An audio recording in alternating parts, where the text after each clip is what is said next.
এই পেয়ারা গাছটা জন্য বৃষ্টিটা খুবই উপকার। হ্যালো, আশা করি সকলে ভালো আছেন। দেশ সেবা থেকে যারা আমার ভিডিওটি শুরু থেকে জানান আন্তরিক শুভেচ্ছা বললেন। তো দু একদিন ধরে যেহেতু এটা জুন এবং জুলাই মাস, মানে জুন মাস চলে গেছে, এখন জুলাই মাস, এখন বৃষ্টি একটু হবেই, কিন্তু আকাশটা এত পরিমাণ মানুষের সাথে এবং এই গাছগুলোর সাথে মজা শুরু করছে যে এই এখন হয় বৃষ্টি, আবার বৃষ্টির 2 মিনিট পরে আবার রোদ উঠে। তবে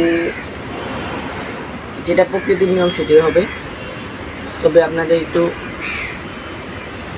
আকাশের চারিদিকটা দেখাই, তাহলে আপনারা বুঝতে পারবেন যে, তবে এই যে দেখতে পাচ্ছেন যে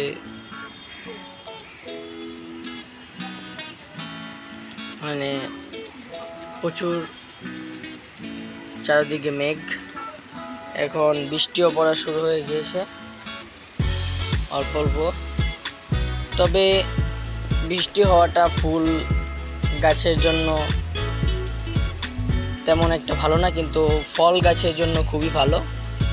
যেহেতু আমার এই যে পেয়ারা গাছটায় পেয়ারা ধরেছে, কালকে একটা ভিডিওতে পেয়ারা গাছের নিয়ে একটা ভিডিও করেছি, সেই ভিডিওটা আপলোডও করেছি।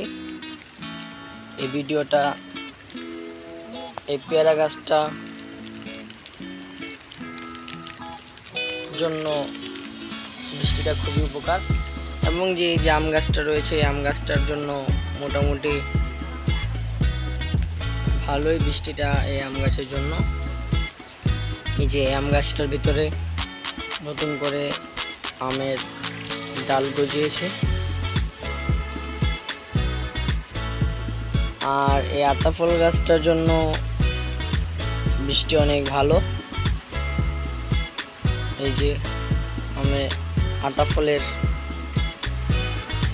ফুল এসেছে, ফল আসার সম্ভাবনা নেই, তবু আসতে পারে। প্রচুর পরিমাণ বৃষ্টি হচ্ছে, দেখতেই পাচ্ছেন যে প্রচুর বৃষ্টি হচ্ছে।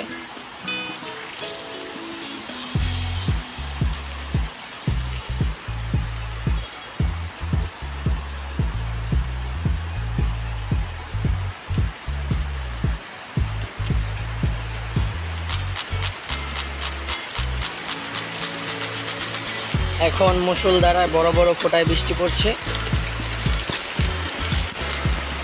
তবে সবগুলো ফুল গাছ মোটামুটি সবগুলো ফুল গাছই ফুল ফুটেছে আজকে। প্রায় প্রতিদিনই সবগুলো গাছে 10টা থেকে 15টা করে একটি গাছে ফুল ফুটে, ঠিক তেমনই আজকেও ফুল ফুটেছে। তবে যেহেতু প্রচুর বৃষ্টি হচ্ছে,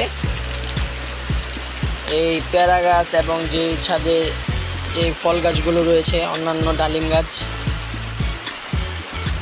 এই গাছগুলোর জন্য বৃষ্টিটা খুবই ভালো, এবং ফুল গাছের জন্য সৌভাগ্য বললেই পারেন।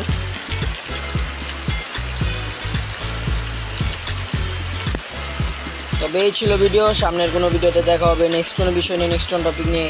বাই।